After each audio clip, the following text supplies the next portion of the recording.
I'm Allison from Bruce County Public Library, and for today's activity we are going to be exploring some old technology, knots and knot tying. And we're going to go over 3 knots that might be new to you that are useful especially when camping, boating, making repairs, making crafts or creations, or your own engineering creations as well.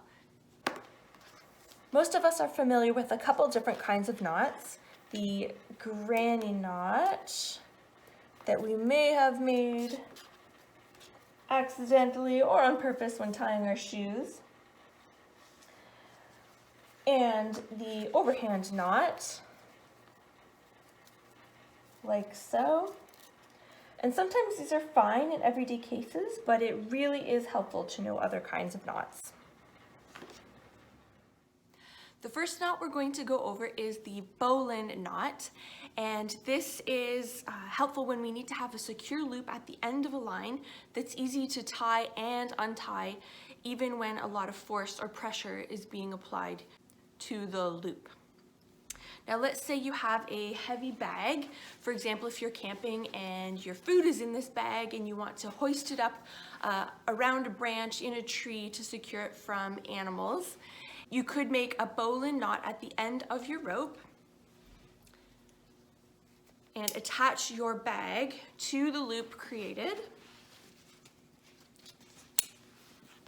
and then have this part hanging over a branch and hoist it up into the tree. And you can see it's nice and secure, it's not slipping at all. To practice making the bowline knot, you'll need 1 rope or cord. And there are 2 parts to a knot, a standing end and a working end. The standing end just kind of rests there, and the working end does, well, all the work and moves around to tie the knot. So with the part of the rope a little bit closer to the working end, we're going to start by making an overhand loop, like so. We'll take the working end and put it up through that loop we made from behind. We'll wrap it behind the rest of the rope there, the standing end, and back down through that loop we had created in the beginning. And then holding on to it, we'll pull it tight. And there is our bowline knot. Now there's another way to make this knot, or remember this knot, and it's with a little story, and it involves a rabbit. So we'll pretend that our working end is the rabbit. We're going to make a rabbit hole, like so. The rabbit comes up the rabbit hole, goes around the back of the tree, gets scared, and goes back down the rabbit hole. And again, pull it tight.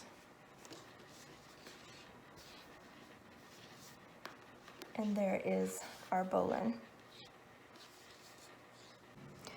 Now I would like to compare the bowline knot to a more simple overhand knot here, and see what happens when we apply a great amount of pressure or force to both of these knots,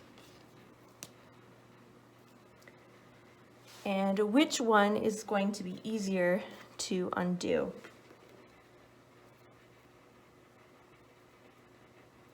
So there's the bowline. Pretty straightforward to untie. And the overhand knot, oh yeah, I can already feel it's a lot tighter. So it takes more effort to undo the overhand knot, I found. Something you might want to try at home as well. The second knot that we're going to go over is the sheet bend, and this is helpful when we have two lengths of rope that we need to tie together, and it's especially helpful if there are different thicknesses. This is a great knot for that. Let's say you have a rope that you thought was going to be long enough, but it turns out it isn't. But fear not, you have a second rope that you can tie to it, and you can use the sheet bend to attach these ropes together. To practice making the sheet bend, you'll need two lengths of cord, and I recommend trying out one that is thinner than the other to see what it's like to make this knot when they are different thicknesses. So we're going to lay the thicker rope on top and create kind of a bent back U shape with it, like so. This is actually called a bite here. We're going to take our thinner length of rope here,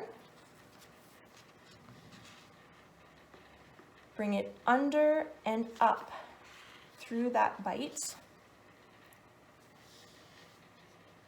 We're going to wrap it around the backs of both parts of that thicker piece, or the yellow cord in my case, and bring it down. Then we will take that working end and bring it under that first wrap that we made. And then we will pull it tight on both sides. We have our sheet bend. The third and final knot we're going to go over today is the taut line hitch, and this is helpful when we need an adjustable loop that can tighten or loosen. For example, if we're camping and we need to secure our rain fly over our tent and tighten the guy lines of our tent, the taut line hitch comes in really handy. And there is usually an anchor of some kind that we tie the rope around, such as a tent peg, like this. To practice making the taut line hitch, you'll need one kind of longer piece of rope, as well as an anchor of some kind. I'm choosing to use a broom handle here that you can hold in place. We're going to take the working end of the rope and wrap it around and behind our anchor, or the broom handle, like so. And I'm going to cross that working end over the standing end, making kind of a Q shape there with a long tail. We'll take that working end, wrap it behind the rope, like so, and bring it down parallel behind that standing end. Then we're going to take our working end again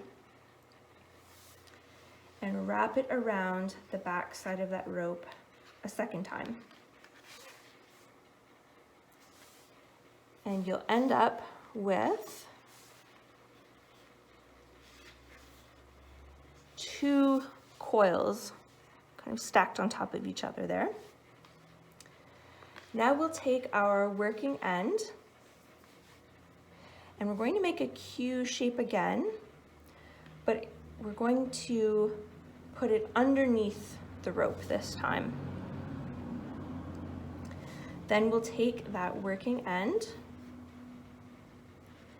and bring it through the loop from the front, like so. And then we just tighten everything up.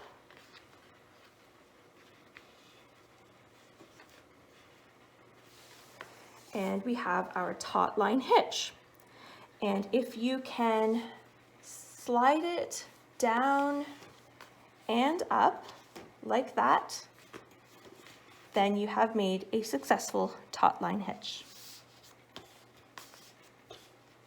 Today we learned about some new ways using old technology to secure loads using knots, and we saw that some knots are better than others for different jobs.